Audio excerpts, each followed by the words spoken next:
Bismillahirrahmanirrahim.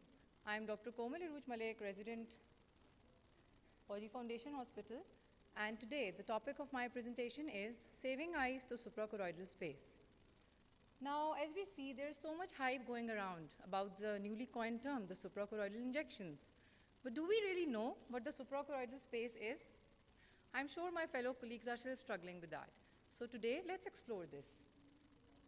The suprachoroidal space is a potential space between the sclera and the choroid that traverses the circumference of the posterior segment of the eye. As seen in this diagram, the inner layer of the choroid is the Bruch's membrane, which is a compact layer. However, the outer layer is the suprachoroidal space, which is a zone of more transition. Now, the suprachoroidal drug delivery system. It is a novel approach currently in development. The drug is injected between the sclera and the choroid. The space was first shown by Pohl in 1986, but later, Inmol and Olsen also made this path popular. Now, the nominal thickness of the suprachoroidal space is 35 micrometers, so that the choroid can slide against sclera during accommodation. Under the normal physiological conditions, the suprachoroidal space is collapsed due to the intraocular pressure. It also has a role in maintaining the IOP through the UV scleral outflow. Because of this, it has a tendency to expand and contract in response to the presence of fluid, which later empties into the posterior segment of the eye. Now, this is an OCT scan of a healthy 67-year-old patient, in which the suprachoroidal space is shown as a hyporeflective band between the outer border of the choroid, which is shown by the white arrow, and the inner border of the sclera, which is shown by the black arrow. The benefits of targeting the suprachoroidal space includes a targeted approach to the posterior segment of the eye. The drug remains compartmentalized within this space, away from the non-diseased tissues, and minimal penetration into the anterior segment, thus providing a more favorable side effect profile. Next is the bioavailability. Now it provides high bioavailability within the suprachoroidal space and targets the choroid, the retinal pigment epithelium, and the retina. Because of this, a lower drug dose produces similar efficacy as compared to the intravitreal route. Some other benefits of the suprachoroidal space includes a minimal invasive technique and a safer approach because it does not require entry into the vitreous. Now, the different methods we use in the suprachoroidal drug delivery system includes all three, which I'm going to elaborate. The injection includes hypodermic needles. These are highly user dependent. Then we have microneedles. These are simpler. However, the thickness of the needle is matched to the thickness of the conjunctiva and the sclera. Now, coming to the custom-made needles. These needles we have been using in our hospital, Arooj Foundation Hospital, for the past 4 years and have been included in my study, which was the efficacy of suprachoroidal Triamcinolone in refractory cases of cystoid macular edema.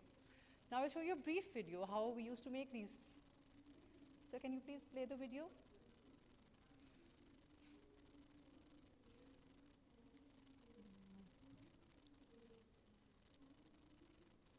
So it's not playing.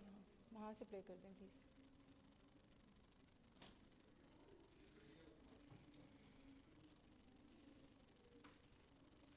Now we use the 18-gauge butterfly cannula. With the help of the caliper, we measure the thickness of the length of the bevel of the 30-gauge insulin syringe, and this is approximately 5.5 to 6 millimeter. You can see we have left the 1 millimeter tip as it is. Now this 5.5 to 6 millimeter is cut. And now this cannula is, the tubing of this cannula is placed on top of the insulin syringe, and it serves as a guard, leaving just the 1 millimeter exposed so that it does not penetrate deeper than the suprachoroidal space. Under all the aseptic measures, the injection is given either 3.5 to 4 millimeter from the limbus in the supratemporal or the infratemporal quadrant. Next is the Abbott-Turner approach. This is used for implanting glaucoma filters. The CyPass and iStent medical devices are being used nowadays in refractory cases of glaucoma. The device is inserted during cataract surgery through the keratotomy incision, piercing the scleral spur. Once in place, it serves as a conduit and enables fluid egress from the anterior segment into the suprachoroidal space. Next, we have the FDA-cleared surgical sclerotomy approach. Now, this is very interesting because nowadays, these are being used in targeting chemotherapeutic agents into the suprachoroidal space in underlying ocular tumors. The pharmacokinetics include circumferential distribution, providing higher concentration in the choroid and RPE and lower concentration elsewhere in the eye. The clearance is proposed to be just like the intravitreal route to the choroidal blood flow.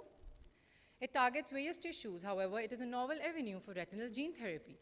The clinical trials are still investigating its role in wet-related age-related macular degeneration and diabetic retinopathy. The clinical studies produce similar and better safety profile as compared to the intravitreal injections. Now, coming to the conclusion, suprachoroidal space offers a novel route of administration to the posterior segment of the eye and offers a great promise for saving more eyes in future by improved drug targeting. Thank you.